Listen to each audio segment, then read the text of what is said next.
Hi everyone, welcome to Ad America.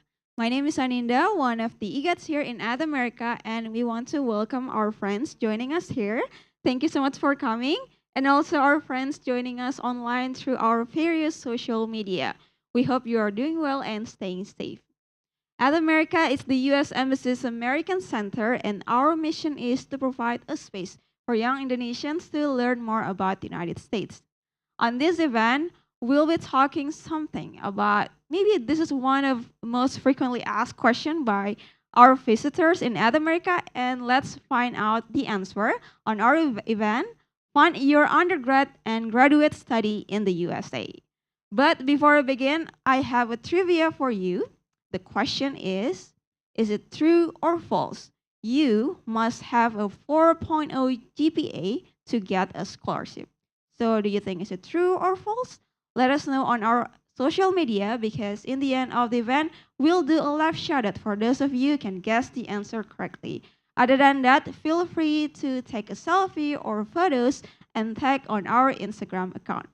Without further ado, I'll pass the stage to our advisor of Education USA. Please welcome Kak Santika Salim. Thank you, Aninda. Hi, everybody. Thank you so much for joining us this evening. I know it's your Friday night, and I thank you so much for your time. And I am aware that it's raining outside, so maybe some of you are still trying to get to At America. So we will wait for you here because we have an offline networking sessions after these whole sessions ended, right? So you cannot do that online, unfortunately. And I want to thank everybody who's watching us from Facebook, YouTube, Twitter, Instagram Live, and other platforms that I missed, probably YouTube, right? Yeah. So if you have questions later, you can send your questions in the comment box. And if you're in Zoom, you know what to do with the chat box. You can communicate with me because I will be the moderator in the Zoom chat box and also in person with my other moderators tonight. I will call him right up after this, right? Just want to let you guys know that this is a very rare opportunity to have university representatives coming from the United States directly and having all of them here tonight. Thank you so much for doing that to me, to us, and yeah, I just want to elaborate that we will learn about how to fund your studies in the States, whether that's undergrad or graduate. And I also have a very special guest tonight joining us from Zoom. So he was my one of my advisees, and his name is Satwika Paramasatya. He is currently a PhD student in global governance and human security. He is in University of Massachusetts, Boston. So I thank you, Satwika. I haven't get to talk to you in Zoom, but I want to thank you personally and everyone from University of Wyoming, Dying, Dr. Cindy, and Nick. I'm going to pass it to you in 1 second.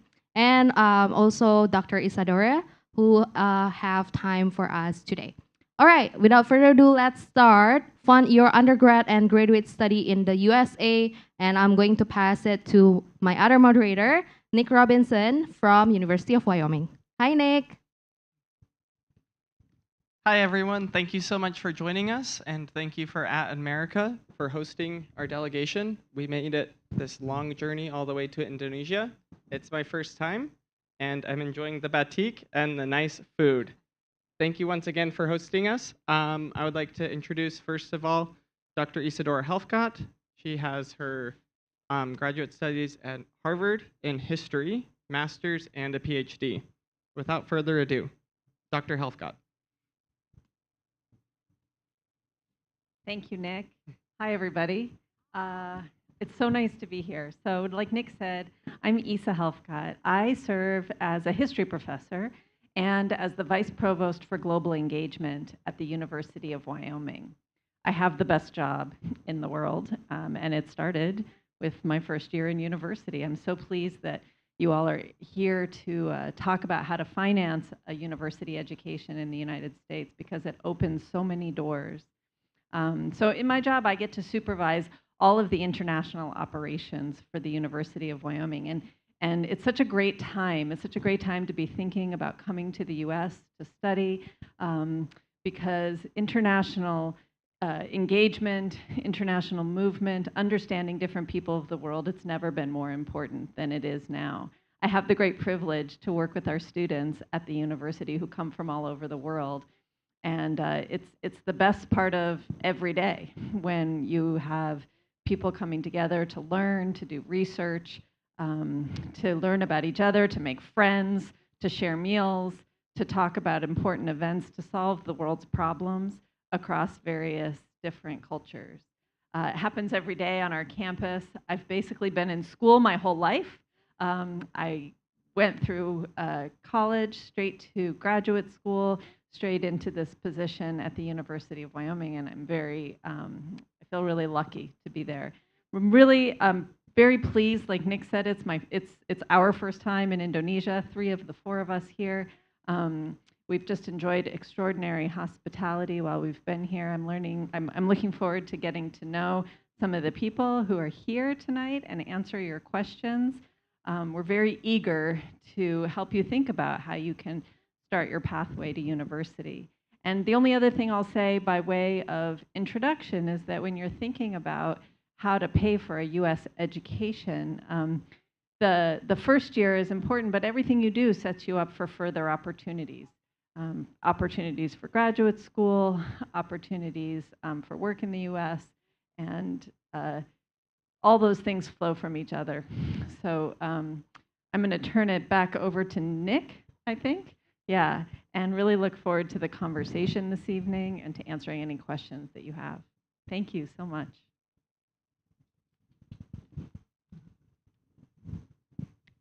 What a lovely introduction. Thank you, Dr. Helfgott. Yeah, we have made it all this way. We are here to talk to you about financial aid, scholarships, how you can fund your time at the university, wherever it is in the United States. Money is a huge topic, and especially with how things are going in the future, we want to make sure that we can support any and all students that are interested in studying in America. Without further ado, I will invite Santika back up. Thank you, Nick. And please give a round of applause for Dr. Isa and Nick and everybody here. Thank you. And let's move to, okay, so before we talk about all of the fun stuff about funding, right? We go for what Education USA is first, because I want you to know that you have a lot of assistance and guidance for free, on top of maybe your funding opportunities later that we will discuss, right? So if this is your first time, I want to let you know that Education USA is a U.S. Department of State network over 400 international student advising centers in 170 plus countries. So we are basically everywhere in this world, right? And we are, U.S. Department of State is Menteri Luar Negerinya Amerika Serikat, right? So we are completely free of charge, and it really doesn't matter how many times you want to meet me, as long as you don't get bored, okay? And our network promotes U.S. higher education to students around the world by offering accurate, comprehensive, and current information about your opportunity to study in the United States. So this is one of the things that we do, is by setting up this kind of, hosting this kind of events to let you know that you have so many opportunities that you shouldn't be missing out, right? And just like what Dr. Isa said, it's like really opening up your horizon. And that happened to me as well. That's why I'm here as an advisor today, okay? All right, so how we can help you is through these 5 steps right here. It looks really simple, but we have so many things to do in each of the steps, right? And tonight, we will talk more about the second one, because it has to do with finance your studies, right? And you don't have to come to me, you don't have to come to Education USA from the first step. So it really doesn't matter in which, process you are. Right now, you can come to us and ask your questions away, okay? You can start with researching your options, knowing the program that you want, the school that you're interested in, the constraints that you have. So for example, that's, on the second step, if you know you will only be able to go to study in the States with a full funding scholarship, then you know what to look for when you're looking for your programs and your options of the school to apply to, okay? So first and second really is connected, so you want to do them kind of like together, okay? And the third one is completing your application for the US university itself. We have CV or resume essays, right? One or multiple essays to submit. You need to also submit your GRE if it's required, or GMAT if you are going to business schools. TOEFL IBT and IELTS are kind of like the must, but there are some schools who actually don't ask for it, which is very rare. But you gotta check, okay? And letter of recommendations, and also, I believe, your transcript. So that being said, we have a very high number of advices coming in on this third step that ask for essay reviews, CV or resume reviews, and it's kind of unlimited per se. So you can just come in for many, many revisions as long as you need it and you make improvements. We'll be more than happy to help. Okay? And the fourth one is when you got accepted to any US universities and you want to apply for your international student visa, right? We are here to give you the step by step so you don't have to be scared about, oh, I heard it's really hard to get student visa and everything. The fact is, we have a very high acceptance rate, so you don't have to really worry about it. But we will walk you through the step by step and you can go through them really easily and smoothly, okay? Last one is our annual event right here. It's called Pre-Departure Orientation. We invite everybody who's going to the States in that year, who got accepted and going in that year, but all of our events are free of charge and open to the public. So even if you're like, oh, I'm not sure if I want to go to the States to study, where should I start? You can start from the pre-departure orientation and imagine what it looks like, what to prepare if you're about to go to the States, right? We invite the alumni, we invite the current student, we invite the students who are going so that you can ask them questions about your concerns and maybe what are the challenges and everything that you need to hear, okay? So that's about Education USA for now. And these are the centers in Indonesia. We have 6 centers and total of 7 advisors, right? For now, it's 6 advisors as well. So we are located in the US Embassy as well with Mas Iqbal. We are here, me, in America, Pacific Place Mall, with me, Santika, and then we are in Universitas Surabaya, Universitas Erlangga Unair in Surabaya with Mbak Ambar. And then in Malang, we are in Universitas Muhammadiyah with Mas Zaki. In Makassar, we are in Universitas Fajar with Kak Cendani. Last but not least, if you know, we are also in Banda Aceh in Universitas Islam Negeri UIN Araniri with Kak Lilis. If you know anybody who wants to go to the States but they don't know how to start, just pop up the name Education USA and then they will easily find any of the center. And I'm going to let you know how. There you go. So these are like the location that I've mentioned to you, the cities, right? And the link is calendly.com/educationusa Indonesia. You can also scan the QR code right here to make appointment right now with any of the advisor that you feel like have a suitable schedule with you, of course, right? And we are so we would like you to stick with one advisor as much as you could because then they will know, your stories, your background. They will know your progress. Much better if you go to different advisors every time. You will have to repeat yourself all the time, right? It's not preferable for you and for us. So choose one advisor. Try your best to stick with them.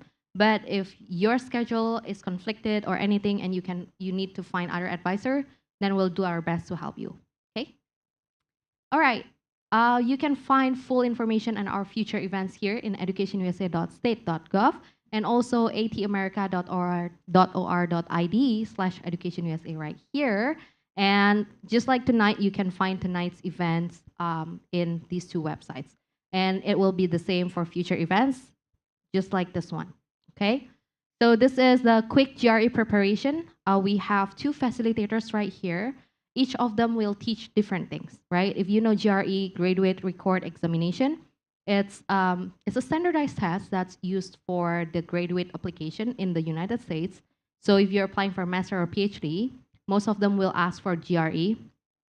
These days, they have what's called optional or not required, but if it's optional, I do encourage you to still submit your GRE score because it will kind of help you in a way that you put in more effort and they can also see that, oh, your score is not bad, right? So we have Dr. Melanie here for the quantitative section. And we have Christine, who is a PhD candidate in the Cornell University, for the verbal section, for the English section, right? So if you know GRE, it's two parts. It's verbal and the quantitative, right?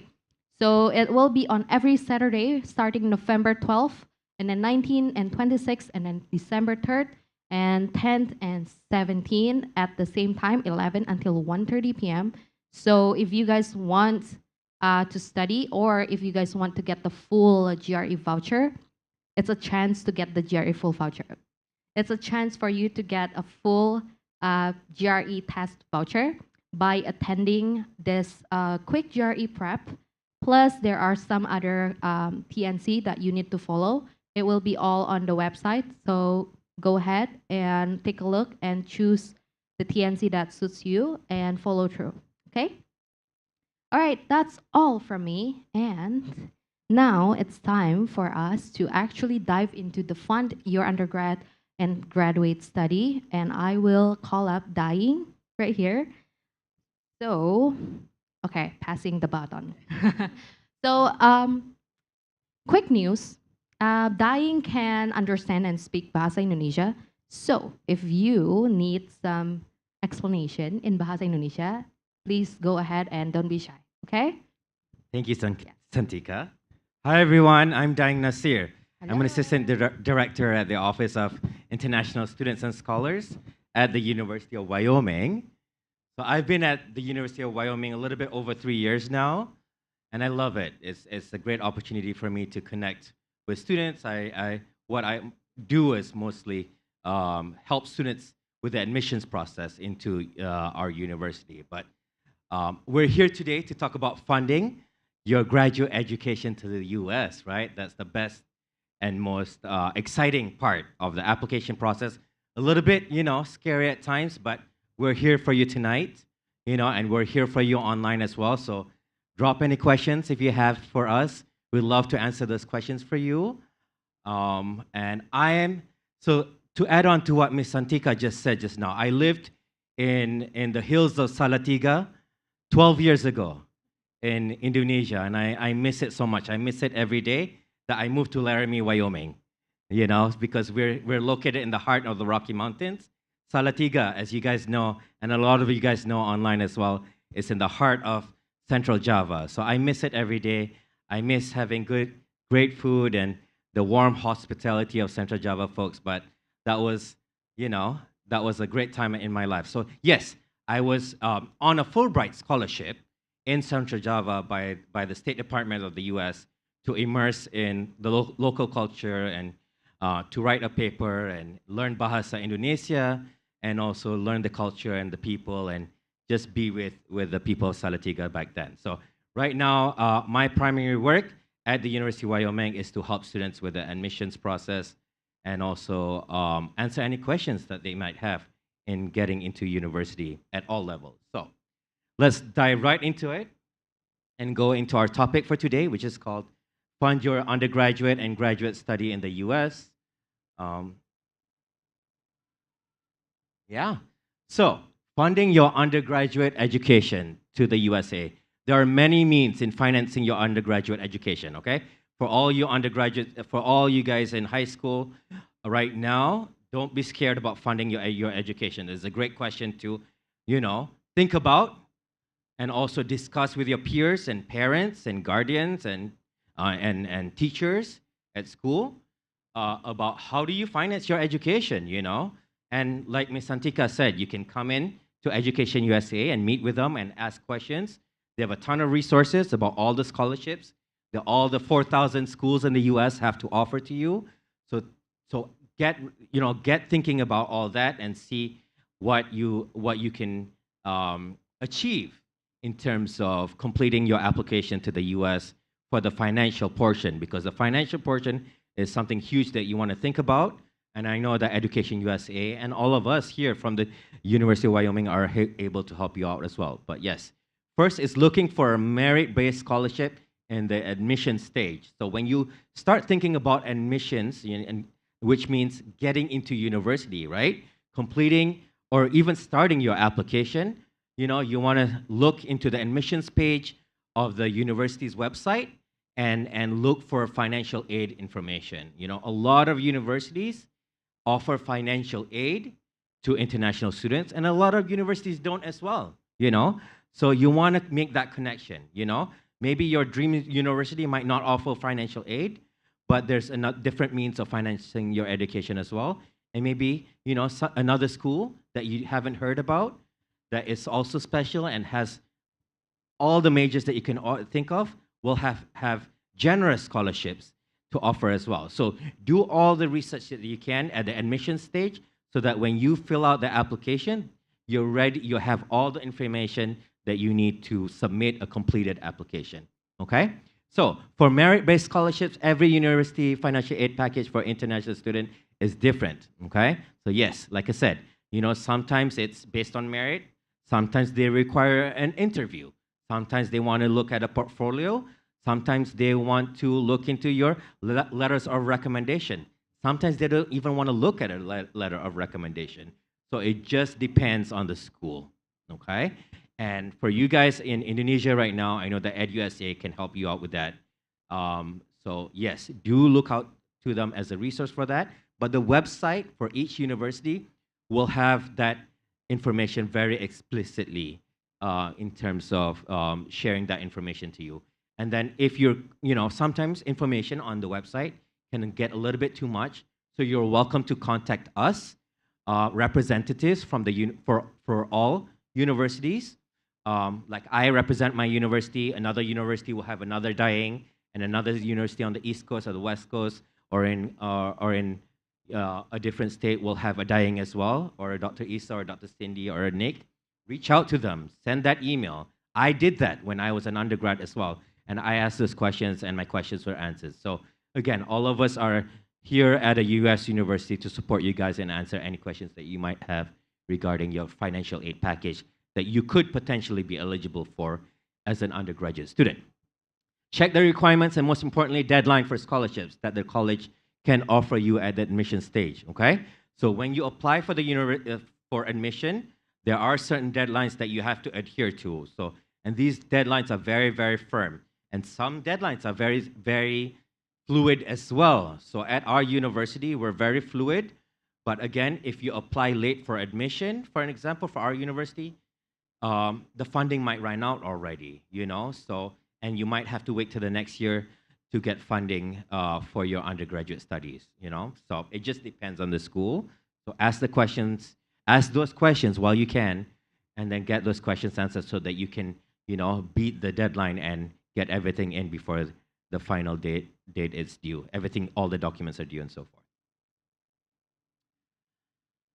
For example, all right, so when I was talking about the admission stage just now, when you submit that application for all you high school students or even transfer students, I know we met a ton of transfer students this morning, so if you see us online right now, hi again, this applies to you guys. If you're thinking about transferring to the US, for an example, at the University of Wyoming, we offer merit-based scholarships, okay? And a lot of other universities will do that as well.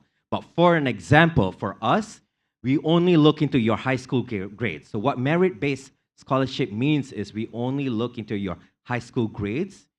For an example, if your high school grades, we do a conversion of it. We have a table with our processors. So if your high school grades fall between 3.0 to 3.39, we award you $4,500 a year eligible for up to 4 years. And if it falls between 3.4 to 4.0, we award you $7,500 a year. That's one example, all right? And you'll find other examples from other universities. We don't offer fully funded scholarships, and a lot of US universities actually don't provide that, but you might find one that does offer that, so you want to check that as well. And then the great thing about merit-based scholarships is the reins are in your hand, Get those grades up, study hard, and also seek for advice, talk to your professors on what you can do to send in the best transcripts that you can so that you can get the highest scholarships that we can award you guys. Okay? Next, I wanted to talk briefly about need-based scholarships. So a lot of universities will offer need-based scholarships, all right? Sometimes in the letter of intent, the statement of purpose, excuse me. In your statement of purpose in the application stage, you'll tell us a story, admission officers a story about where you come from and what you've done in your high school and the great things that you have that you can offer to an institution. But bottom line is you need that extra push in your finances to make it work, right? That's just the reality, and we understand that. So explain that in your statement of purpose, and then a lot of universities will offer this. I know that at my institution, we offer that to students. Once you're a student on our campus, you'll have access to a portal on our as an admitted student, you'll have access to YO scholarships, which is a portal for scholarships. Nick, I wanted to invite you real quick again, share your experience. So I don't know, I can't remember if Nick said this to you guys just now. Nick is actually my colleague and also an alumni of the University of Wyoming. And so he actually went through the whole process of applying and getting into university, and also looking for funding as well. Nick? Thank you, Daing, for the introduction.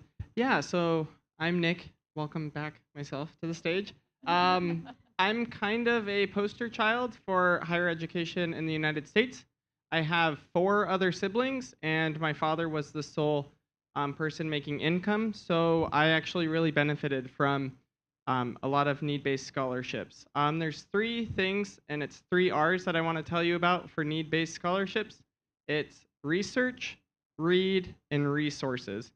So research is kind of an easy one and given one. Seek out anything that you can find on scholarships. It could be a professor, it could be a website, it could be a local community organization. The second thing is read through the entire scholarship application. You might miss a step. If you miss a step, your application could be tossed out. And lastly is lean on your resources. Your resources could be your professor writing a recommendation letter. It could be your grades. It could be your story. You want to stand out. At the end of the day, the person who's going to be assigning scholarships is a person. You want to catch their attention, and you want to make your story heard. When I applied to the University of Wyoming, I was put in through the WYO scholarships portal. All of the different options popped up. I researched, I read, and I leaned on my resources, and I made sure to read the deadlines and get it in well beforehand. That way, if anything I needed to do, if I missed something, I had ample time to fix it and then get everything submitted beforehand. That's awesome. Thank you so much, Yep. Nick. Thank you, Dang. Yeah, that was perfect. Very beautiful. Perfect. Thank you.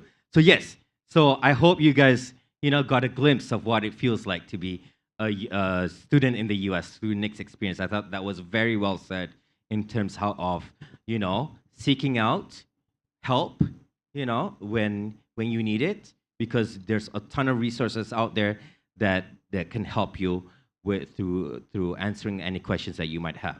So thanks for that, Nick. And then next, I wanted to talk about academic departmental scholarships. Once you're a student as well, at a U.S. institution, departments will have resources to scholarships as well. So for an example, our office, the Office of International Students and Scholars at UW, will have our own scholarships. So we look at your activities as and leadership as an international student on our campus, what you've done with the community, if you've interacted with the rest of the international students.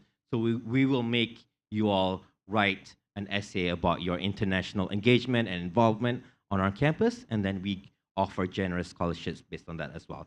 Just an example. So, and I know that a lot of other universities and departments do this as well. So you just do your, if you can check on the resources and yeah, a lot of those resources will have information on scholarships. All right. All right. Next, I wanted to talk about athletic scholarships briefly. Um, sorry, there's a typo there. There are full ride scholarships available for athletes. So if you're, an athlete at your high school and you think that, you are of caliber that you want to showcase yourself to our coaches on campus, you can. Okay. So the first step is to think about, okay, I'm great at a certain sport. And then number two is research an institution that you're interested in. For an example, our institution, we're a D1, a Division One NCAA university. So that means we recruit athletes as well, including international athletes. So yes, research scholarships are available for athletes, and also reach out to your Education USA advisor or the coach specifically at the university for more information and scholarship requirements. So I've listed here a list of our coaches, for an example, that recruit international students, domestic and international students into, for example, golf and swimming and wrestling, tennis, basketball, and so forth. So we have all of this, and a lot of other universities in the U.S. will have this as well. Okay. So athletic scholarships are typically full ride scholarships, but it comes with a lot of responsibilities in terms of representing the university in your respective sports. So when I talk about finances, right? I tell students it's a big pie. Okay. So there's for an example, there's scholarships, savings, what your parents can contribute, the big discount that you get from maybe a university is doing a recruitment drive and they're changing their fees to whatever it is for just for that year, and you get lucky. So another piece of the pie, which is very crucial, is working on campus. So as an international student, you're eligible to work on campus up to 20 hours, which is great. So I know that a lot of positions at the University of Wyoming, we offer over 3,000 jobs on campus that international students are eligible to apply for, which is great. It's a great problem to have, right? So a lot of my students will come into my office and say, hey, Mr. Nasser, I'm confused. Should I be a librarian, or do I work as a lab technician, or do I want to grade papers, or do I want an easier job to, in terms of working in dining services? So I said, what I tell students and advise students is, do the best job that's for you and that aligns with your career goals as well. So I think that will add on to your resume, right? So you want to look into an institution that has that ability for you to work on campus. That is also, extra money in your pocket is always a good thing. So yes. All right. So next, I wanted to talk about funding your graduate education. With that said, I would like to invite another guest of honor of us tonight, which is Dr. Cindy Price Schultz. Dr. Cindy is the head of the Communication and Journalism Department at the University of Wyoming, and she sees a lot of applicants coming in for her master's program at the University of Wyoming. Dr. Isa, too, when she was head of the department for the Communication Department, for the History Department. But right now, I'm going to invite Dr. Cindy to give a word or two on funding your graduate education. Dr. Cindy. Thank you. I want to start off with, many of you probably thought, I want to get done with my bachelor's degree and then I'm done. I know I was that way. I never wanted to go back to school. When I graduated, I am done. And then I thought about my goals. So for some of you that are watching this, undergraduate is all that you're going to do. But for others of you, you might be thinking, what is my bigger goal? And I wanted to be a manager and not just be a worker all the time. So I knew that I needed a master's degree in order to do that. I also wanted to teach, and in the United States and in other parts of the world, you at least need a master's degree to be able to teach at the university level, and that's what I knew I wanted to do.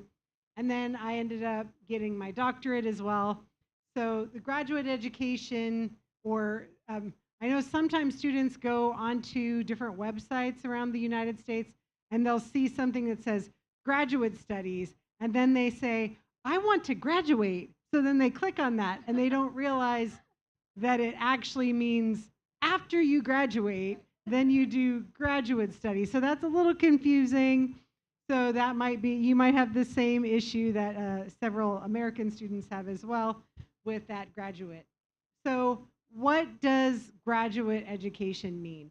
So getting into graduate school, as the post PowerPoint here says, you need to check what your major, what your area needs for that.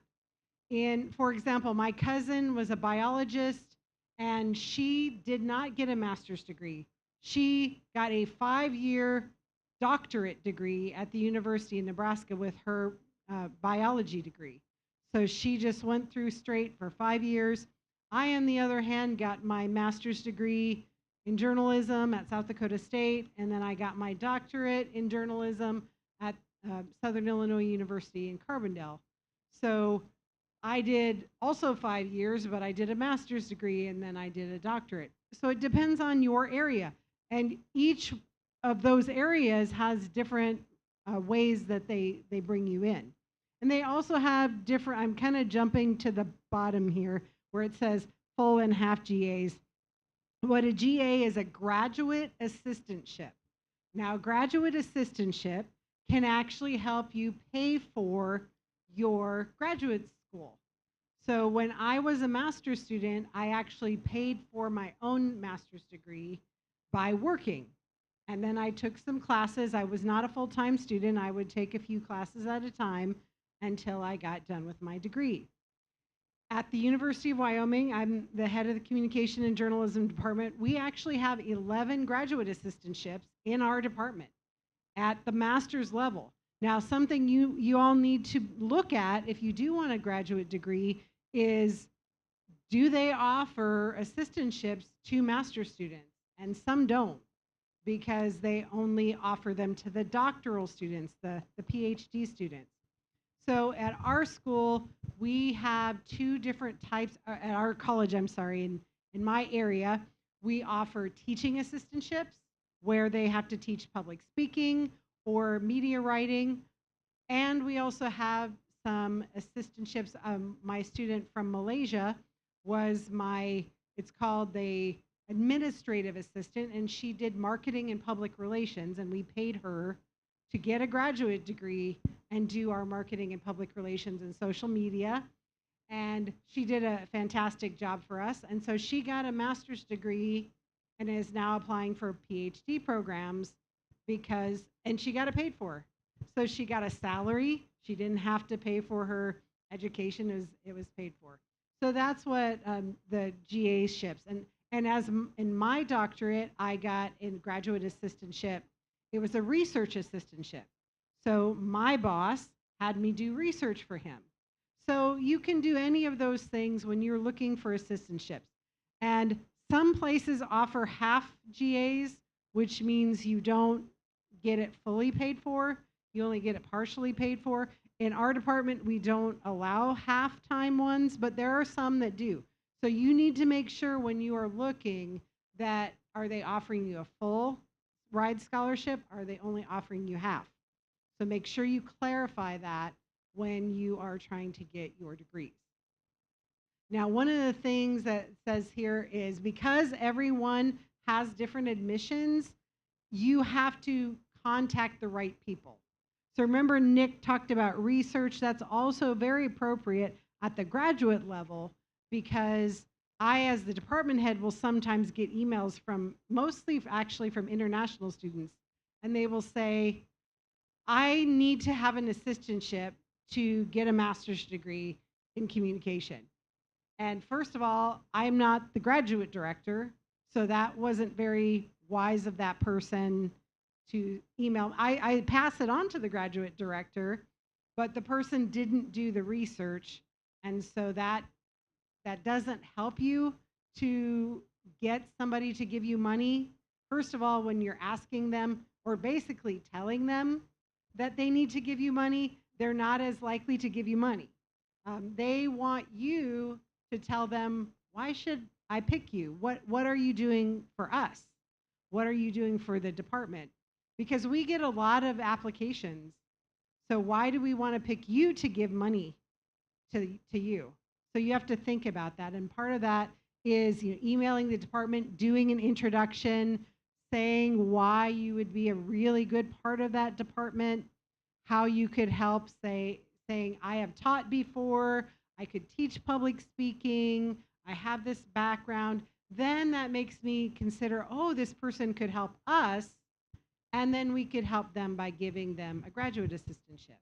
One of our current public speaking instructors is also an international student from Singapore. So we do have people that are from this part of the world, and at the University of Wyoming, love to have them. But around wherever it is that you want to go in the United States, they all have the different admission standards, and the assistantships do help cover tuition and fees. But one of the things you need to look at when you are deciding where to go and the funding is, how much does it cost to actually live in that town?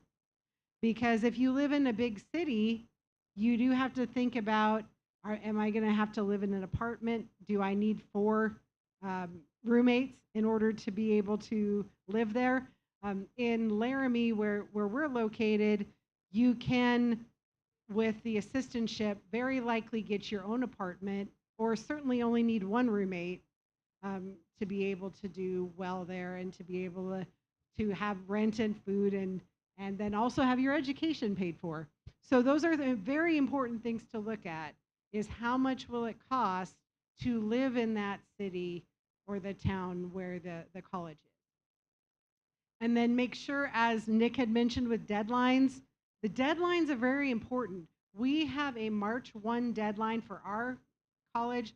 Some other colleges have a December 1 deadline or a January 1 deadline. I know I'm writing letters for some of my students, and the first deadline, I think, was the middle of November. And if you miss the deadline, you don't get an assistantship. We've had people email and say, I need an assistantship, and I'll say, I'm sorry, the deadline was March 1st, and we can't consider you because you didn't meet the deadline. Now, we do have, and this is something also to look at our particular college, we have a fund that we have access to. Remember that Diane had mentioned about department funds. Sometimes the departments have graduate education funds.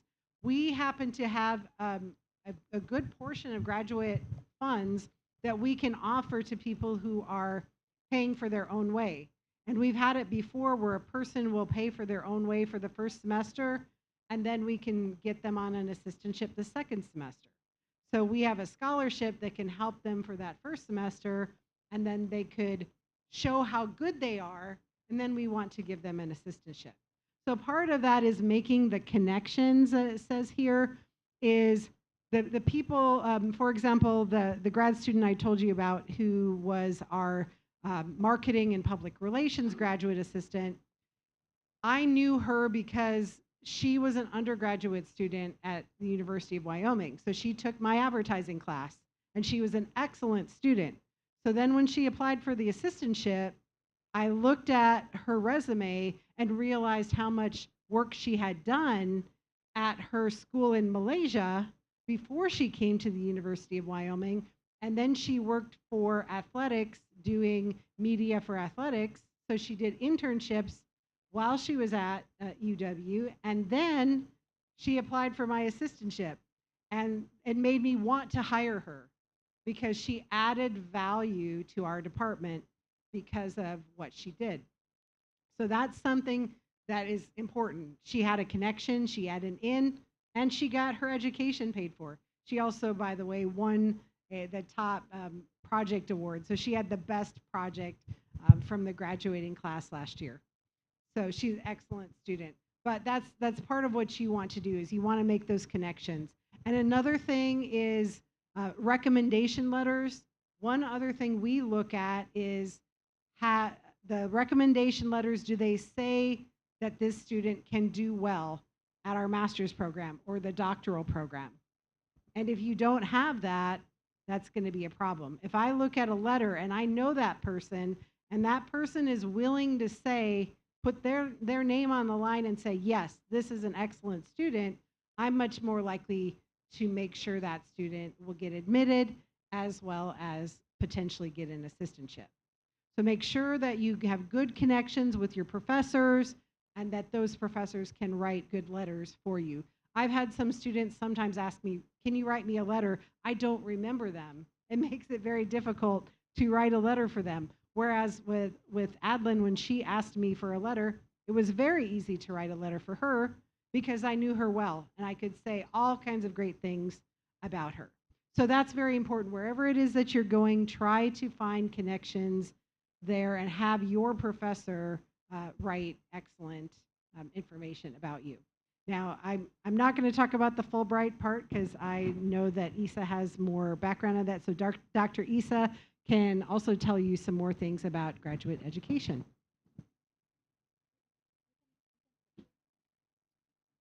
Thanks, Dr. Cindy. I'm going to just amplify two things that Dr. Cindy said before I talk for a second about the Fulbright scholarships. First, she said, and Nick mentioned, it's really important to use your resources. And for graduate education, emailing the department is really important. But what does that mean? You don't just email them and say, hi, I'm ESA, I want to come to your college.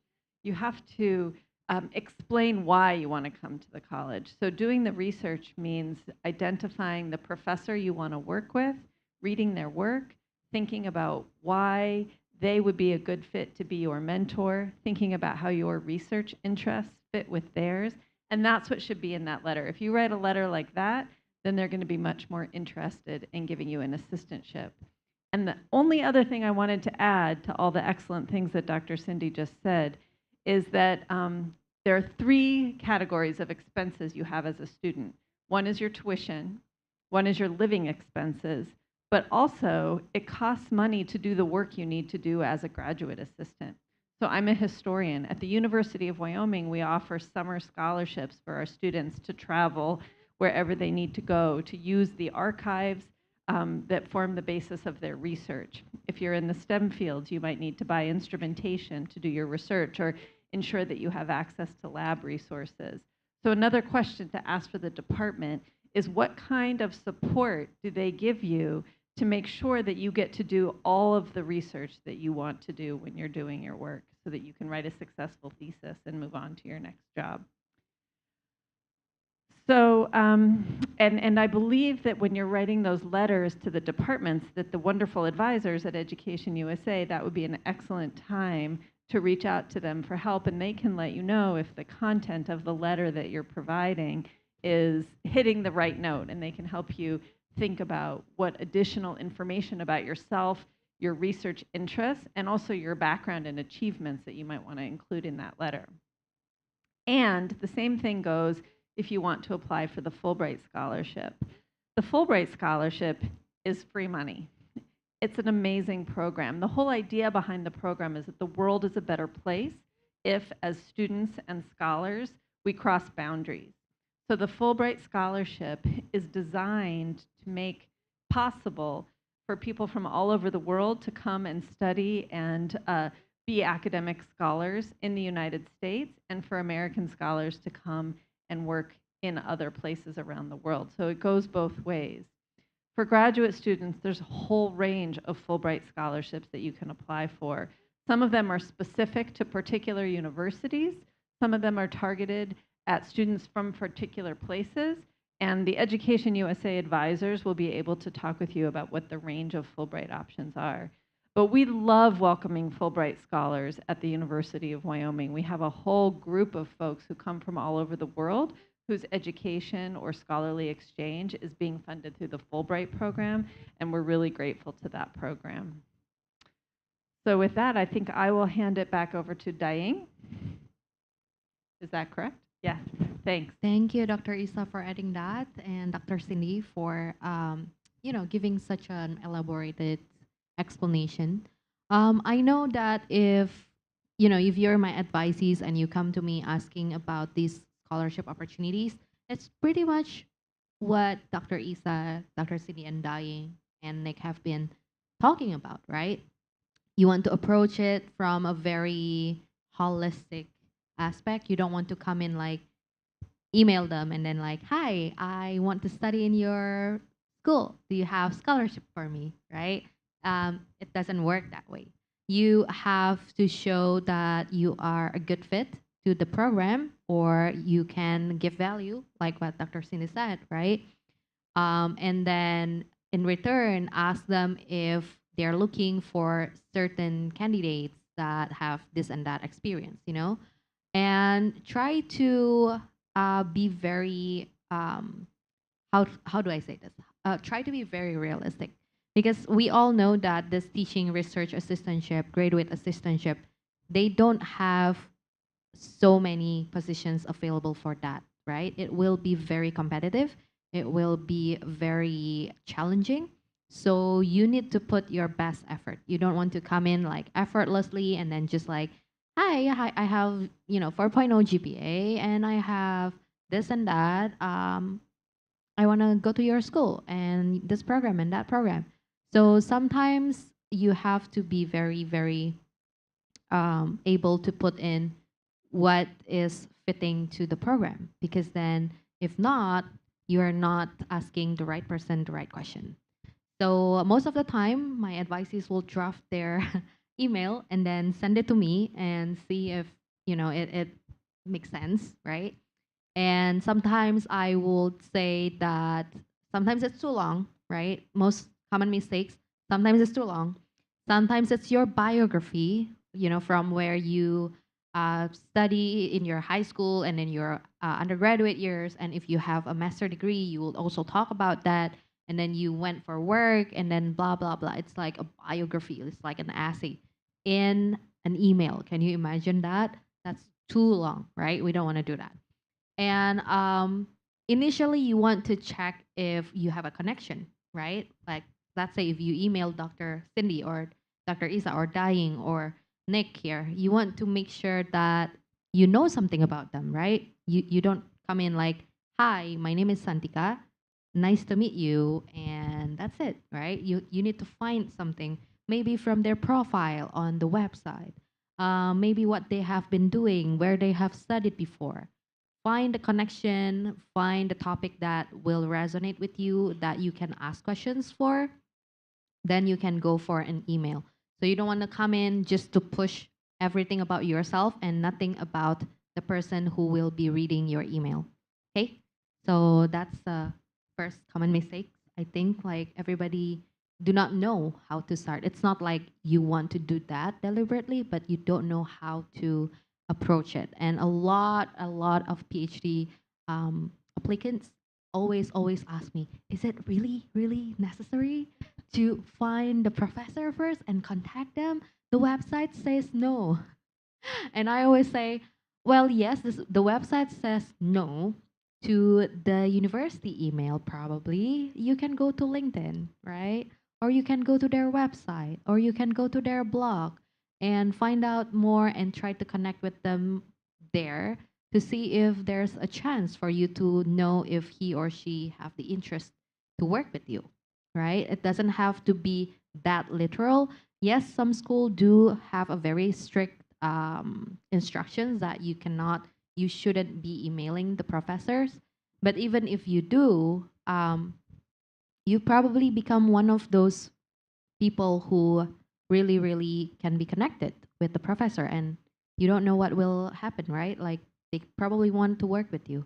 So don't take every instructions very literally.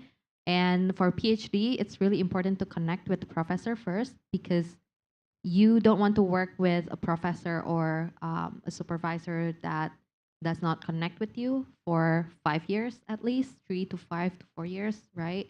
That's what I always say. So yeah, do your research, put in your time, and send them email to see if they're interested. And don't attach a lot of things in your first email, okay?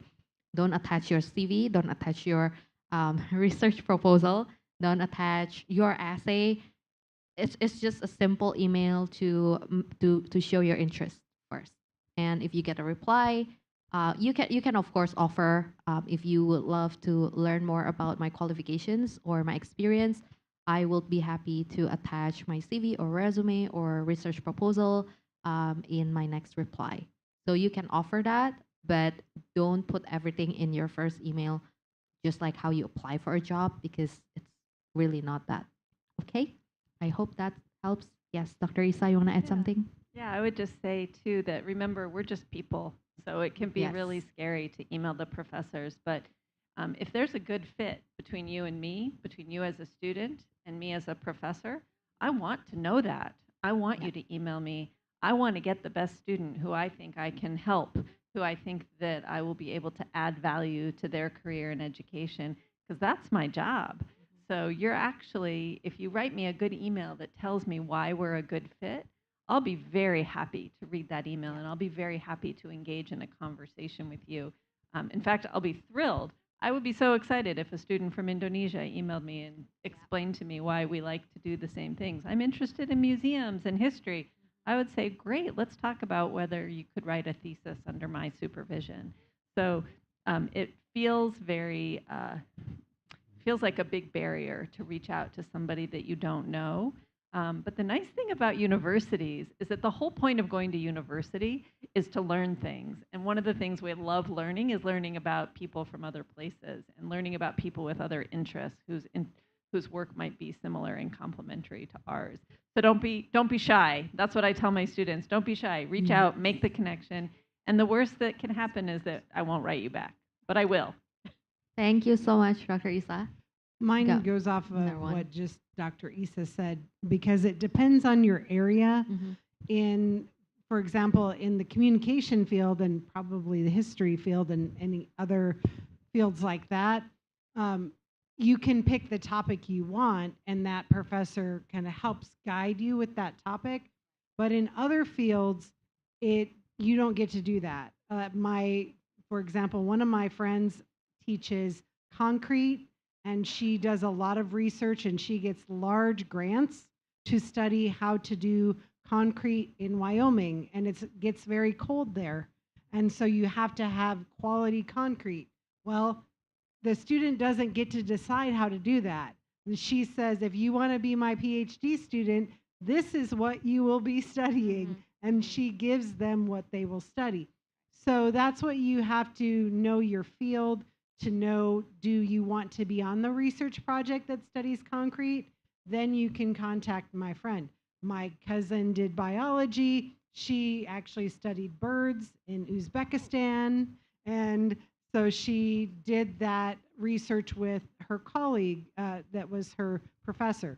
Whereas students can email me and say, I really enjoy public relations, and therefore I think you would be an excellent advisor for me. Would you be interested? I have this topic. So it does really depend. I like what Isa said. It has to be the research of that particular topic, of that area, of your degree, what is appropriate for that particular thing. And she can help you with that because she knows the differences between the fields. And Diane was going to say something too. Yeah, I just wanted to add something real quick in bahasa. So pendek kata, it's easier untuk the aplikasi process, ya. So you are able to connect sama the department before sebelum aplikasi ke S2 atau S3, di mana anda bisa have a conversation. Seperti Dr. Isa dan Dr. Cindy bilang, you can have a conversation sebelum submit an application dan bayar an application fee, because it saves your time, it saves your money, and it's also, time that you can also allocate to other things as well. Jadi it's also a benefit kepada anda jika you reach out to the department untuk S2 dan S3 juga bisa, so that tidak membazir anyone's time dan juga wang juga karena aplikasi kepada untuk S2 S3 itu memerlukan wang ya, dan it gets expensive after a while, you know. I know you ramai di luar sana have very big ambitions, so but you know sometimes it gets expensive as well. So this is actually, it benefits you in the long term in terms of getting your applications, getting your questions answered during the application set. So Anda bisa tidak membazir waktu dan wang. Yes. Thank you so much for the tips, Daing, Dr. Isa, and Dr. Cindy. That's really helpful. So when everyone, take turns to talk, and I'm like, what are the odds that all of us probably have certain funding experience, like whether that's scholarship or working on campus, right? Daing got Fulbright.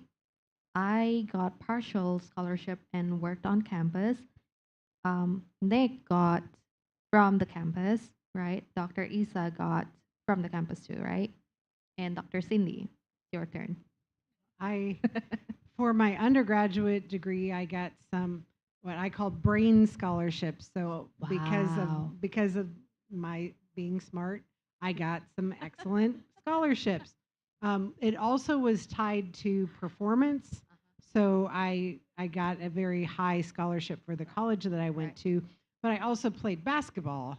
And I was not a great basketball player, but I did get some money for playing basketball. And then after that, I was actually the editor of the school newspaper. And so then I got money for being the editor of the newspaper, and I stopped being an athlete because I wasn't very good at being an athlete, and I was much better at being the editor of the newspaper. And then for my master's degree, as I said, I only went part-time. So in that case, I paid my way through by working.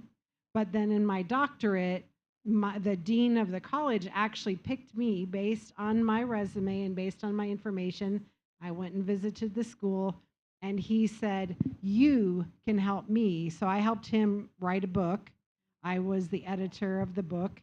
And but because I did so well, because I had an excellent journalism education, then he gave me a full ride scholarship. So I got my education paid for, and I got a salary, so I didn't have to take out much of a loan. So all three different ways that I went through school. So you can do different ways too. Yep.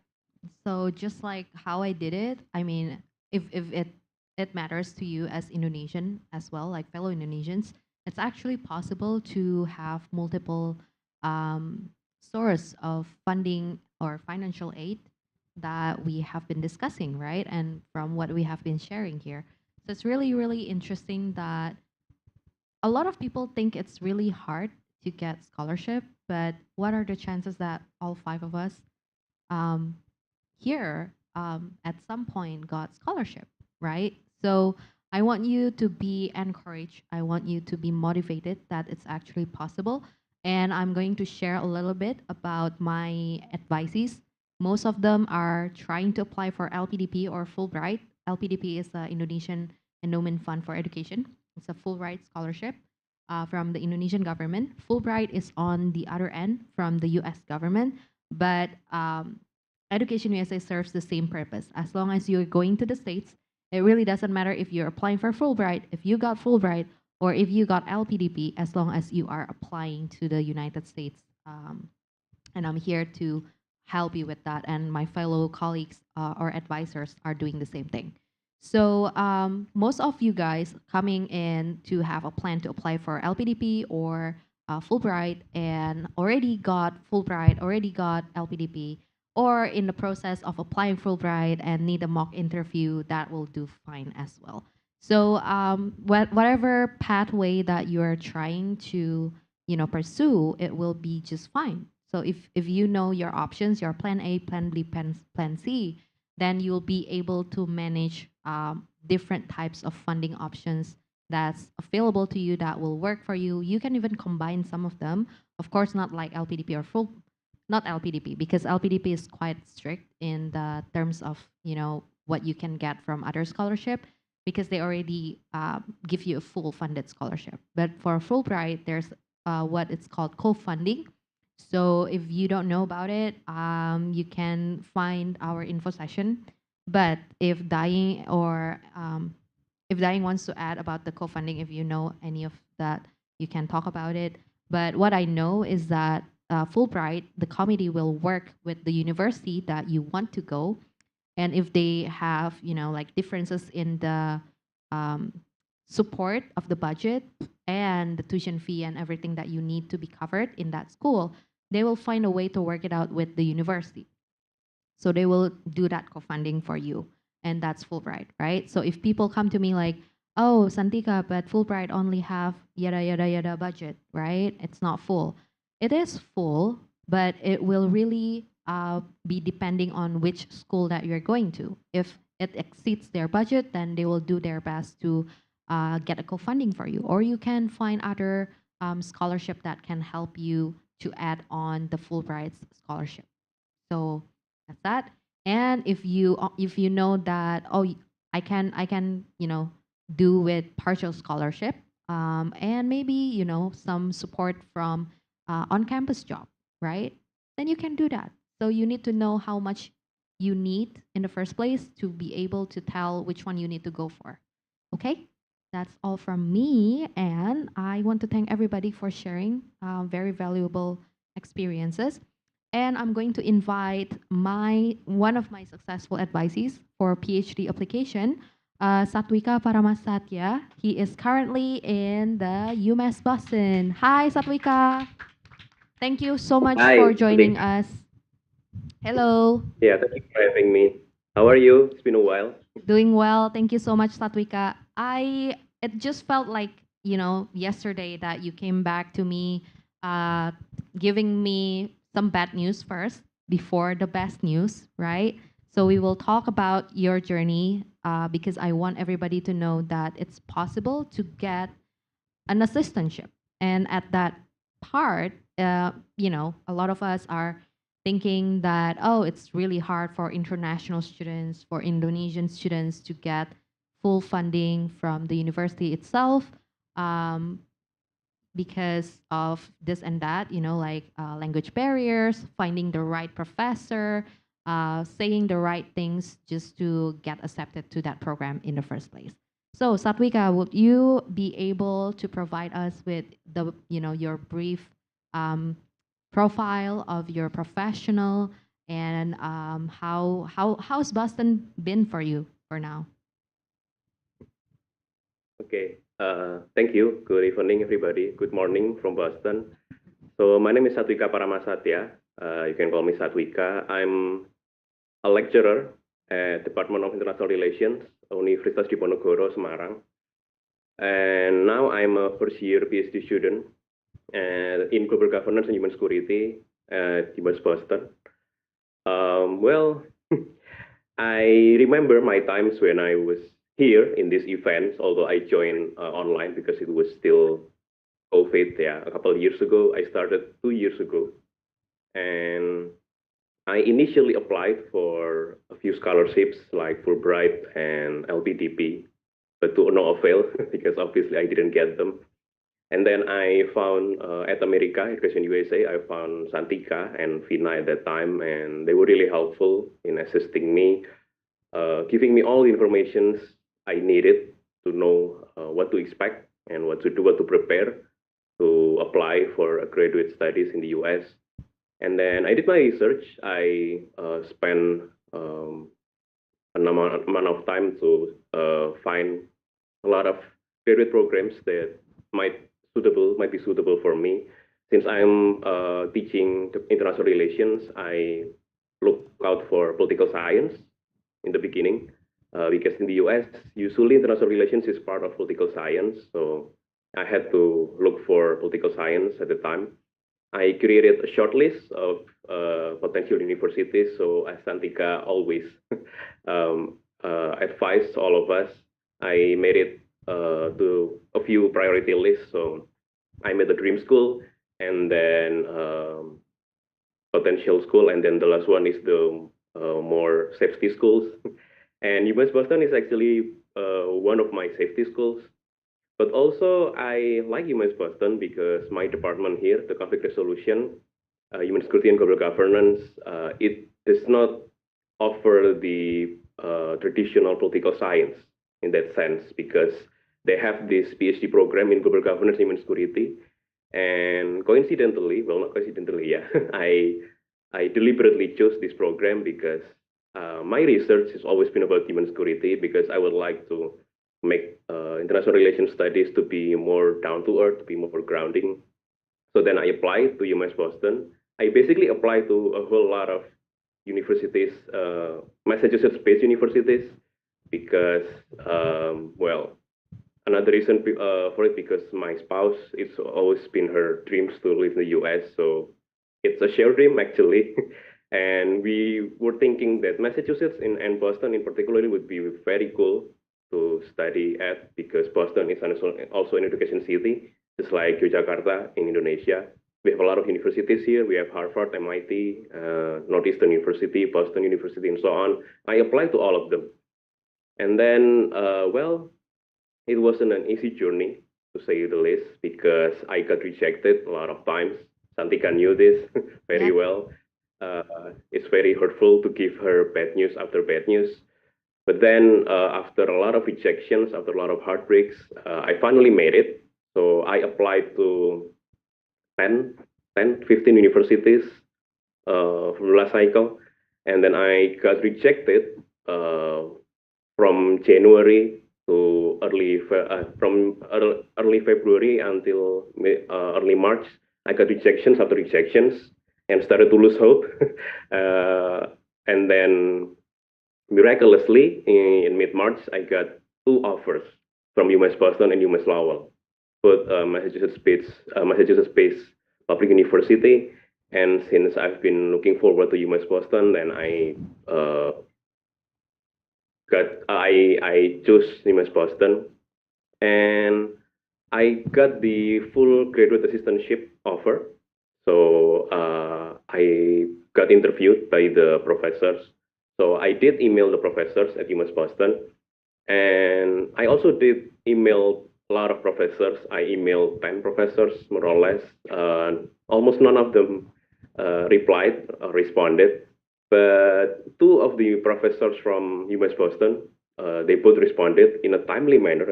In fact, because I emailed them in their morning, and they replied in the same day.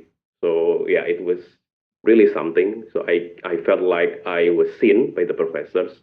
And we discussed back and forth about my research interests. And apparently my research interest was quite interesting for them. So one of the professors, Courtney Sprague, PhD, she's one of the professors in my program, and she's my advisor now. She scheduled an interview with me, and we had the interview. It was pleasant, and she was, well, we had fun in the interview, in fact. And then she told me that I was the contender for the graduate assistantship because, yeah, it's always limited. So they say that it was for top 5 students only, the graduate assistantship, and there were 11 people in the shortlist. So yeah, apparently I got the assistantship, full assistantship, graduate assistantship. So now for the first year, I'm besides taking classes, I also work as research assistant to Professor Courtney Sprague, PhD. But I don't only work for her because sometimes I also work for other professors. So as long as the schedule fits, uh, yeah, it works. And but they also being very thoughtful. The professors, they never give us a bunch of overload working burdens because they know that being a first year PhD student can be overwhelming, and it is overwhelming. Yeah. So they always say that you have to prioritize your study first, your schoolwork first. So that's fair enough, I think. And we only have to work for 20 hours per week per hour F1 student visa. So I guess it's fair enough. And in my program, I only have to work for 18 hours per week. So I still have 2 hours left to do other things.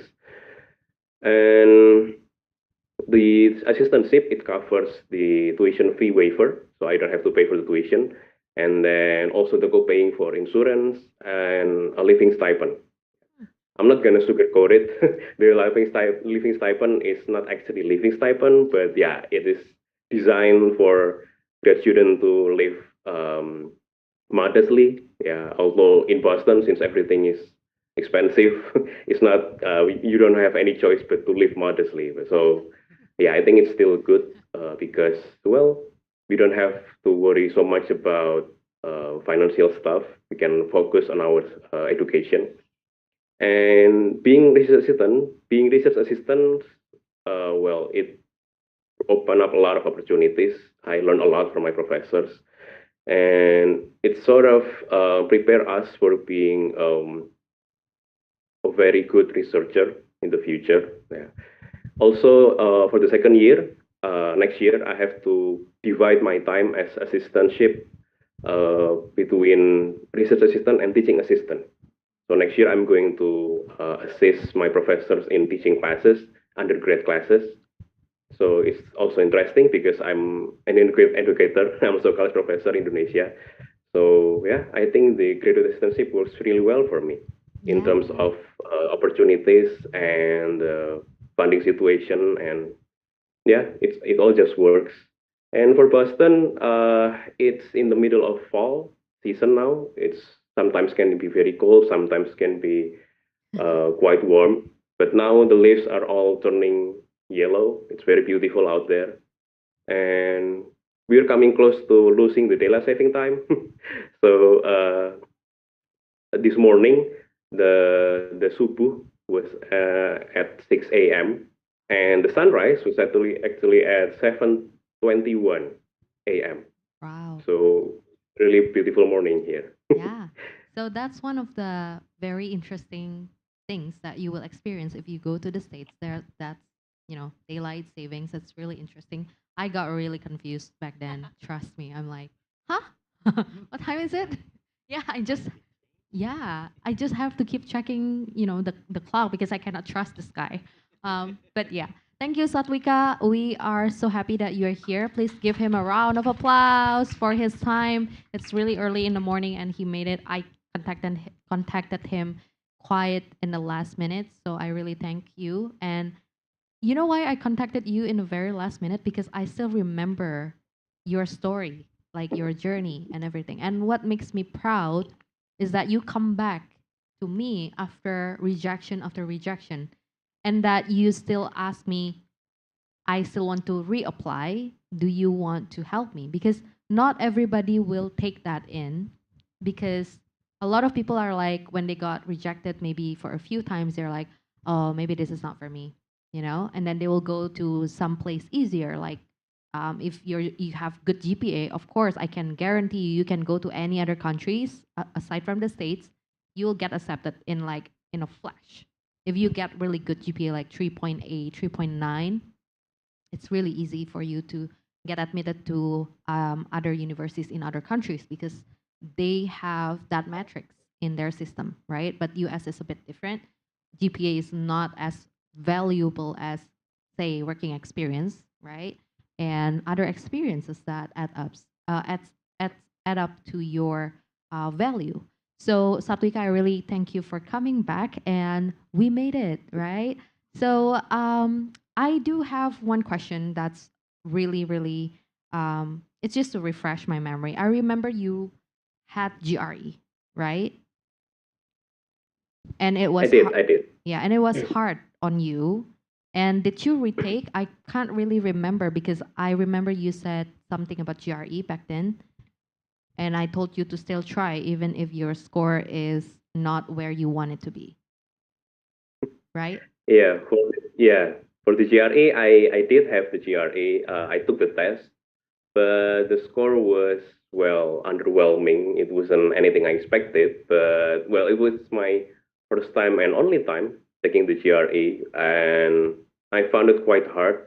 And I wasn't sure if sending the GRE score would help, but I did still send my GRE score to a few universities that asked for them. But then a few other universities, they didn't ask for GRE. They don't just waive the GRE because of COVID, but a few of them say that they no longer use GRE as a metric because they somehow realized that it was being well, it's limiting the options, especially for international students. Yeah, it's kind of unfair for them because we don't have such meticulous tests. So it's basically, well, some universities says that it's just limiting the best potential from the rest of the world to apply, because some people would think that I don't have GRE, then I wouldn't apply at all. I did send my GRE to some of the top universities, the Ivy League ones, because they always ask for it.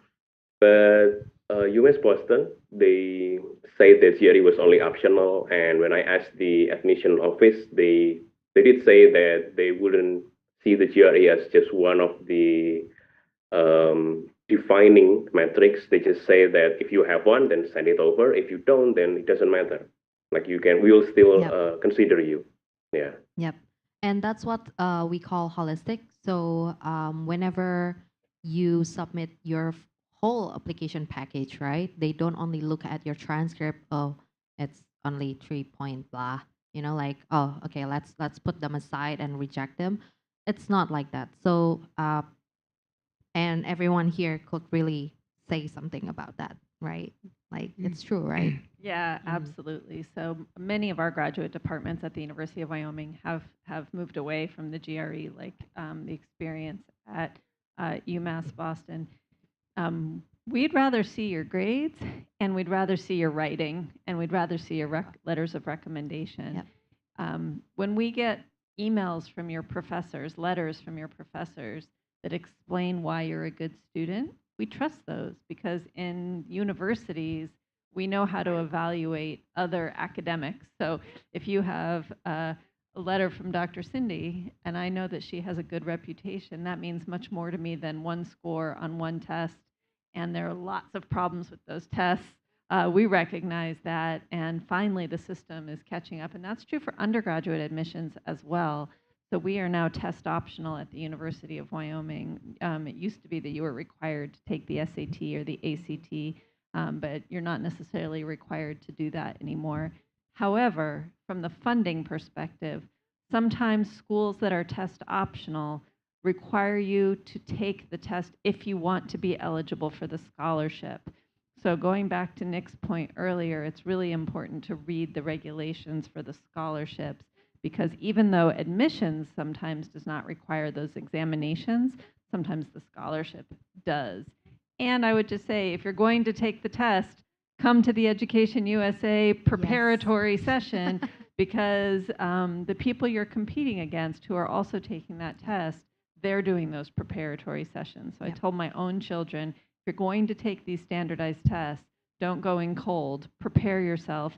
There are online practice exams that don't cost any money. Familiarize yourself with them so that if you're going to do it, you might as well put your best foot forward. Of course, yeah. And you got to pay for the test, right? Like, you don't want to just come to the test like, oh, let's see how much score I got, you know.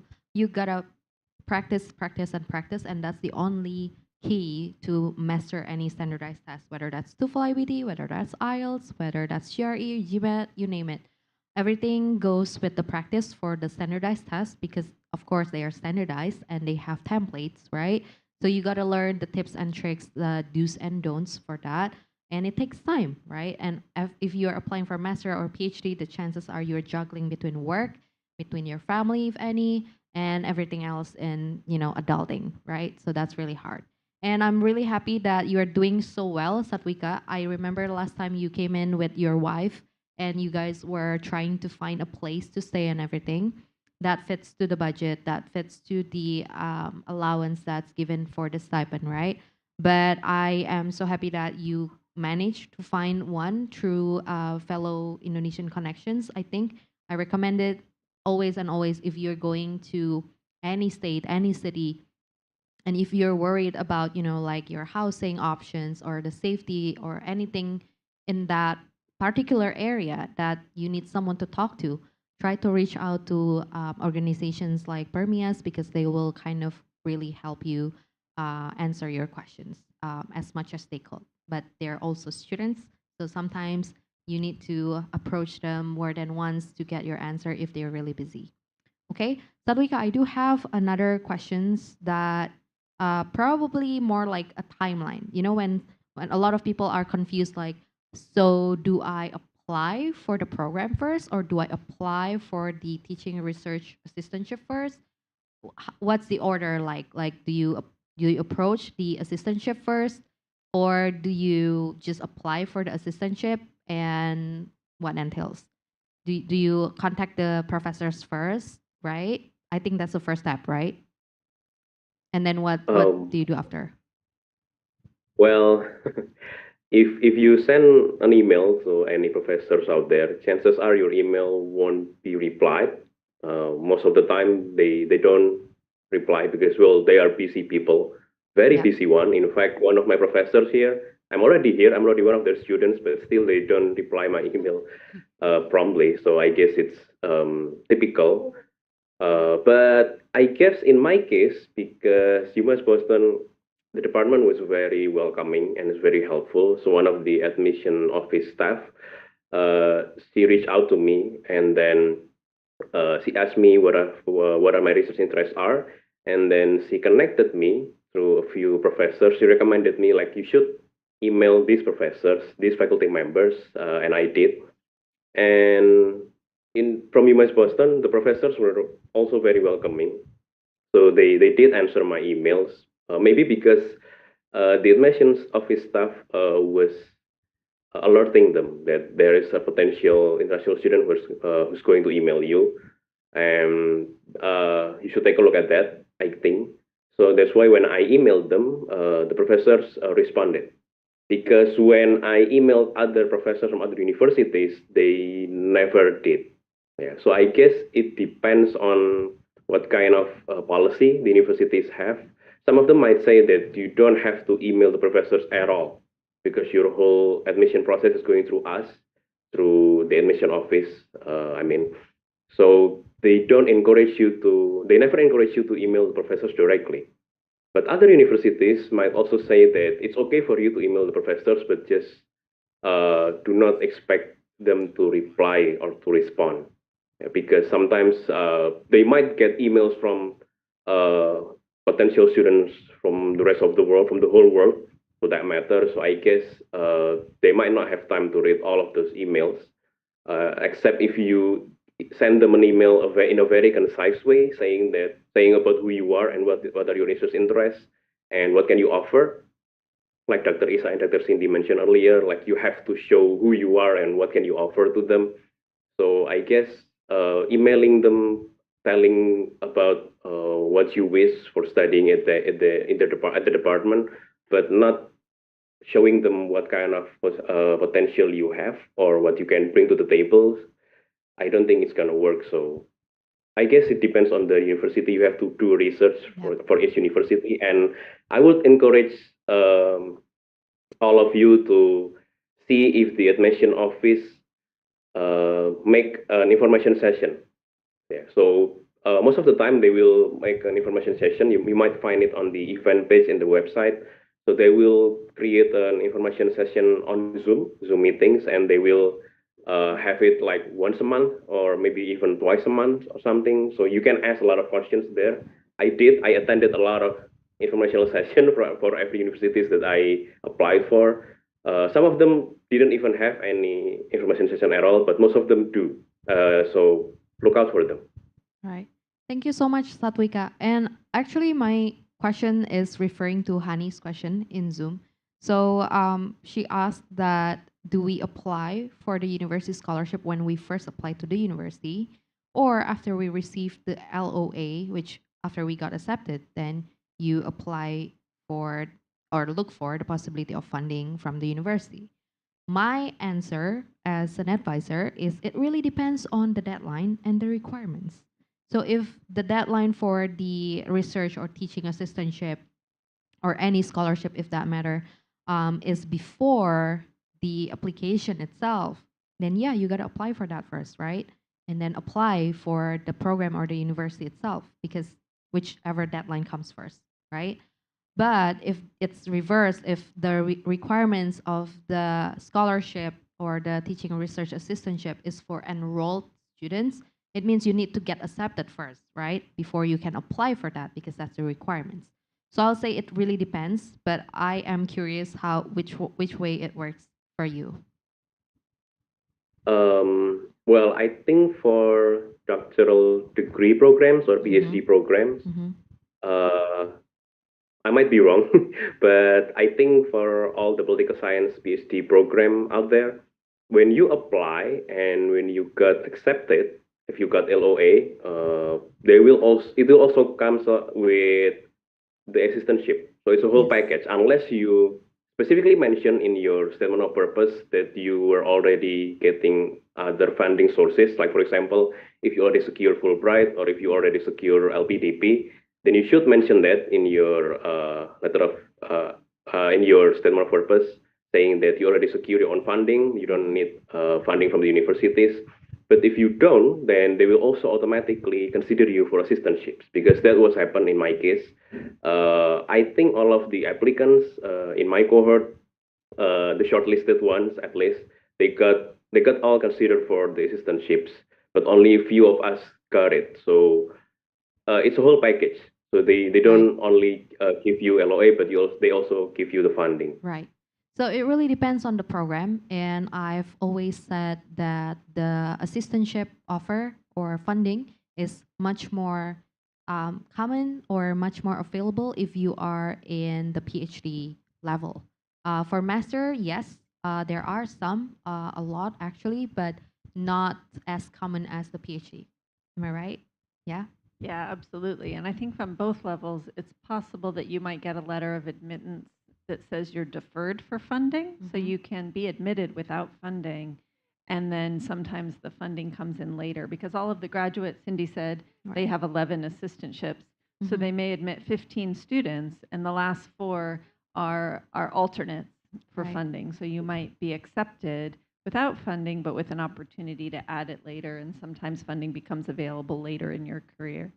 Right. And I just want to add, if you are relying on LPDP or Fulbright, in that matter, you need to know how long they will cover your duration of study. Because I know Fulbright is not for 5 years, so it's either 2 or 3 years for the PhD program, and I'm not sure about the LPDP, but you gotta check if that is covered like for the full length of your duration of study or the program itself. If not, then you probably will need to rely on some funding from the university, like the teaching or research assistantship. And that way you need to be very upfront, like what Satwika said. You probably need to say in details, in the first 3 years, in the first 2 years, I will be covered by this and that support or scholarship.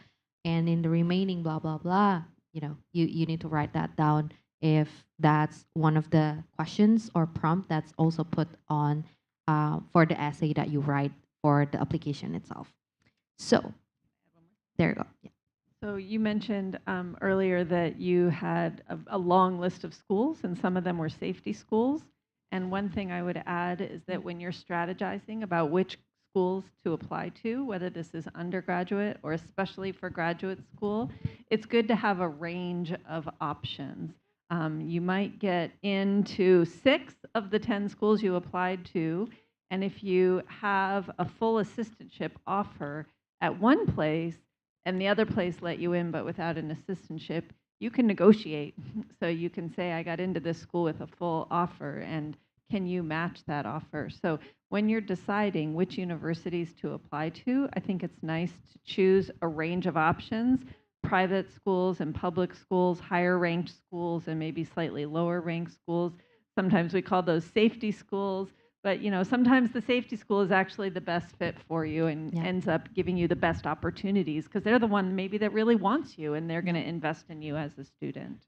Yes, definitely that. So sometimes I make it way simpler. Like if the professor wants you, then they will find a way to find the funding for you, or actually give you acceptance, but like for the next year. So they're like, we want you to work for us with us and everything like that. But because we already use our funding for this year and whatnot, we can have you next year. So that actually happened with one of the advisees in the past, right? So and having options is really good. Like Dr. Isa said, it can help you to leverage the negotiations and everything that will lead you to a better offer and support from the university. And we are right now in the Q&A section. So if you have any questions, please send your question. And I really need you to send your question in the Zoom chat box if you're in Zoom. And if you're in other platform, you can send it in the comment box, and our social media team will help us to compile it here so that I can see it. So Honey have other questions for Dr. Cindy, but I need her to resend. So Honey, if you're watching this, could you resend your question for Dr. Cindy?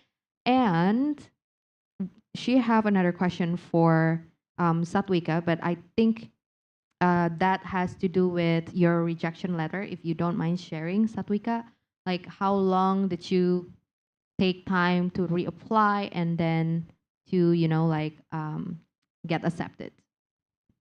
And what Yeah. factor that weighs the most that maybe changed their mind or something? Okay, for the rejections, well, it's a sad story, but I think I have to share it anyway. So it wasn't a walk in the park. Applying for a graduate program can be very stressful, and it was stressful. But then, well, it was always worth it at the end because in my case, I began applying in 2020, late 2020. That's where I met Santika and Vina at that time, and I was I cannot stress enough how helpful you were to me, Santika. I cannot thank you enough for that because you helped me shape my applications. You helped me shape my statement of purpose, my CV and resume and everything. So the whole package was, I think, decent enough thanks to you. I got rejected from 5 universities in 2020 in the cycle. UMass Boston was one of them, actually. So I got rejected by this very program the first time, and then I only applied to 5 universities at that time because applying to graduate program in US, you have to also pay for admission fee, and it wasn't cheap, yeah. And at the time I was just trying to get my feet wet or something, so I only applied to 5 universities and all of them rejected me. One of them was UMass Boston. And then the next cycle, end of 2021, the past year, I made a whole of a longer list, so I applied to 10 universities, more or less. UMass Boston was also still one of them, because I was really attracted to the program, this particular program, corporate governance, human security, because yeah, I will say that UMass Boston might be placed in the safety school, but it became my dream school because the department offers a lot of opportunities and the faculty members are all world class. So I was still obsessed with UMass Boston, but I didn't want to put all of my eggs in one basket, so to speak. So I made a whole longer list, strategizing which schools I apply to. I still apply to fancy schools like MIT because, yeah, just to satisfy my curiosity, which I did got rejected, obviously. But then UMass Boston, UMass Lowell, both of them offer good opportunities. And I chose UMass Boston because, yeah, the first time I got rejected by UMass Boston, I reflected on what might be lacking in my application. And then I came to Santika again. Thank you again, Santika, for helping me along the process. And I did my research better this time because, yeah, I meticulously prepared my application package. And this time I showed them other sides of me that I didn't for the very first time. So, yeah, I think for Miss Annie's question, I would say that it took me a whole year to prepare again, to re-strategize again, and I got it the second time. So I guess Yeah. perseverance do pay off in the end. Yes. Thank you so much, Satwika, for sharing. So it really depends on the intake cycle, I would say. So some program and most program will only have fall intake. So that means you can only apply for that program once a year, right? So then some programs will probably have spring or summer or rolling admission system, but it's very rare to see in the PhD program, right? So that's why Satwika used that 1 year time to really prepare for the reapplication. And I remember you came in to me saying things, or maybe it was my suggestion to you, I forgot. You reminded me that you can ask questions even after you get rejected to the admission office. So you actually emailed them and ask for feedback. It's really smart. And I keep saying that to my advisees now. Like, if you get rejected, go ask them, like, what do you think that I can improve in my application if I reapply? Right? So that's what you did, right, Satwika? Yeah, Okay, yeah, and I you did. got your answer from them, right? And it Yeah, really helped. well, not all of them responded with the feedback, but one of them did. And it was really meticulous and details. Yeah, like they actually mentioned the weakness in my applications, and they told me how to fix them or make them better. But I think it was only two out of five that responded and gave me feedback. But yeah, Right. it was still helpful. But they help you to shape a better reapplication, right? And those two schools that you got feedback from are not, none of them are from UMass Boston, right? Where you are right now. None of them. Yeah. So they actually helped Satwika to land in acceptance letter from UMass Boston. So yeah, that's really interesting to see. And I think that's all the questions for Satwika for now. If we have more, we will ask you that question. But Satwika, I know you have your schedules lined up today. You're busy.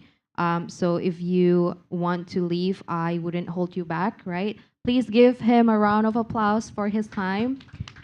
Thank you, Satwika. And now Thank you. I will ask a question for Dr. Cindy. So this is a very specific question for University of Wyoming, but somebody asked, right? So Hani asked, is it true that the communication major at University of Wyoming for the graduate degree is only available for masters? Yes, at the University of Wyoming, we do only have a master's degree. It depends. All different levels can be PhD, but in our program and several other programs at the University of Wyoming only have a master's level. So I think it is important to look at wherever you want to go to see if they have the degree that you want. And since he already left, your student left, but I got rejected too. So it's not just international students. There you go. I applied for 5 schools. 3 of them rejected me straight up. I don't even know if they looked at my application. Another one accepted me, but didn't give me an assistantship. So I only had 1 school that accepted me and gave me an assistantship. But I like what he said about, well, it was my safety school, but then it became my dream school. And it truly, where I got the PhD was the right school for me. Yep. So it's not just, oh, well, I wanted to go to Harvard or I wanted to go to MIT and I didn't get in, so I'm done. I'm not going to do it anymore. Don't think that way. Think more broadly, and because you don't know what hidden gems there are. Because I loved where I got my doctorate, and it sounds like he loves where he got in to his school. So I think and that's kind of what we at the University of Wyoming, people, first of all, don't even know where Wyoming is. They might have possibly heard of Yellowstone. Yep. That's about it. But University of Wyoming. And then they come and they go, this is amazing. Yep. Is it because you don't always know what you don't know because you don't know it. So open your mind and be able to pick your safety school. But I guess that's part of the answer to that question Yes. is we don't have a doctorate, so you could get your master's degree with us. And then Yes. every student in the 22 years I have been at University of Wyoming, all of our students that have wanted to get into doctoral programs Mhm. have successfully been accepted into doctoral programs. So that to me is a very great testament for the education that you're going to get at the master's level in our program. Yes. And I could attest to what you said, like you never know what Wyoming, right? And then you came there, I'm like, oh, hidden gem. Like, guys, seriously, just Google things up because I can't really tell you much about it. I can offline after this networking, right? But yes, just Google it up and learn things that don't have that, like what Dr. Cindy said. If it's not that school, I don't want it and everything like that. If you're fixated on the name of the school, not the program, then you need to reassess why you are applying for that program, right? So it's the program, it's not the school name. And that what Satwika said also, it was the safety school but became the dream school because sometimes you don't know where you fit. Sometimes you read something on the website, and then you're like, yes, this is what I want, right? And then you apply for it. But when you write your essay, when you approach the professors and everything, they don't see the same thing as what you see. They're maybe looking for other candidates that have this and that you don't have. But if you apply to multiple universities, then you can probably let other people or other universities see your value, and then they're like, oh, this is the person that we are looking for. We really want to work with this one. So that's how Satwika ended up in UMass Boston, while he actually got feedback from the other universities that rejected him, right? So that's the whole point of this. Don't put all of your eggs in one basket. And I am a firm believer of that because you will get a better opportunity to get one LOA at least if you diversify your application. Okay, not saying that you just copy paste all of your essay and then apply to all of that school. No, you have to put effort in that. You have to really see what the school have, like what is special about this program, about this school, what is special about that other program and that other school. Okay, so put your effort and it will really, really pay off. And I've seen an example, and Satwika is one of them. You can also see other examples in my other past events. I've invited the successful advisees that applied for MBA for I don't know how many times, like 3 years in a row, 2 years in a row. And if you know MBA, they have more cycles, so she got more rejections. But she ended up in a school that really want her, so that works out, right? So if you really want it, just don't give up on it, and we are always here to help you without having that judgment of, oh, you got rejected, oh, you want to reapply. I actually admire that, okay? So any last words from Nick, Dr. Isa, Dying, and Dr. Cindy, because we are closing this in 2 minutes and have a networking session with our lovely in-person audience. Thank you for making the effort to come in here, and the networking is like a gift. Nick? No? Come join us. Come study in the US. Yes. So quick note There we go. about the University of Wyoming. Over 95% of our graduate programs at the University of Wyoming will have some sort of funding. So just keep that in mind, okay? And I said this in my statement, but if you come, if people don't know you but they accept you and you can pay for even a semester, then you've proven yourself to us, and we try to take our money to help you to stay if you have done a good job and shown. So take different opportunities to come. Just as she said, come join us. Come to the United Yes. States. We're looking forward to having you. Yes. So when I was an international student back then, I was really surprised of how much support that was given to just one international student like me who had so many different challenges at that time. And it blows my mind that you have other international students to help. but it's just me that have extra problems, and they're like putting extra effort to help me. So if you don't ask, you will not get your answer. So if you have questions like, do you have scholarship opportunities? Do you have this? Do you have that? Can I try to apply to this even if my background is this and that? Just ask the questions, okay? And you will get your answer. And if you don't know, if you're too shy to go to the university, you can come to Education USA. But if you come to me with a very specific question, I will encourage you to draft your questions and send it to the admission office directly. So that's all from me, and let's have a happy networking. Thank you so much, Satwika, Nick, Dr. Isa, Dying, and Dr. Cindy. All right, I'm giving it back to the Admarca team. Thank you, everyone. See you next time. Another big round of applause for our speakers and moderators. Very nice. Thank you so much for the insight. Earlier in this event, we had a question of the day. The question was, is it true or false you must have a 4.0 GPA to get a scholarship? Well, the answer is false. Well, maybe high GPA is good, but colleges often require other criteria in addition to having a high GPA, such as strong SAT scores, leadership experience, and a compelling essay. Shout out to @bukusehari-hari from Instagram for answering correctly. Now you may have an idea that you would like to have on our states in America. Feel free to propose your proposal on our website at www.atamerica.or.id.